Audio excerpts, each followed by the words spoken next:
meses del sismo del 19 de septiembre, el gobierno de la Ciudad de México aseguró que van a continuar las labores de reconstrucción para regresar la tranquilidad a los hogares capitalinos. Este es el reporte.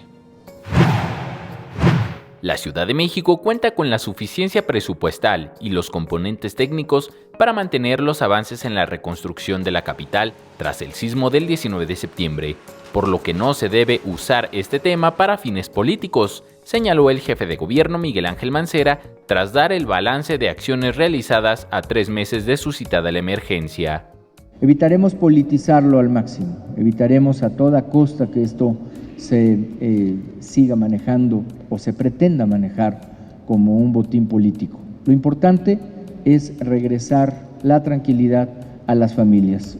El mandatario capitalino, acompañado por los miembros de su gabinete, en el patio del antiguo Palacio del Ayuntamiento, señaló que se iniciará la ejecución del plan de reconstrucción en Tláhuac. Ahí las demoliciones que calculamos inicialmente pueden rebasar más de 150 a 200 demoliciones que serán realizadas en inmuebles unifamiliares. Agregó que otro de los sitios afectados a intervenir de forma reforzada será el de los mercados públicos.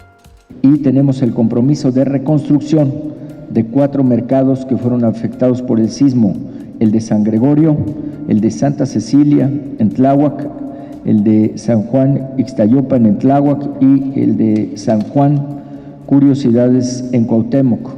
El monto total estimado para esta reconstrucción asciende a 106.7 millones de pesos. Recordó que el plan de reconstrucción será presentado a inicios del 2018, con la presencia de científicos y académicos que participaron en la creación del proyecto. Enrique Muñiz, 21 Noticias.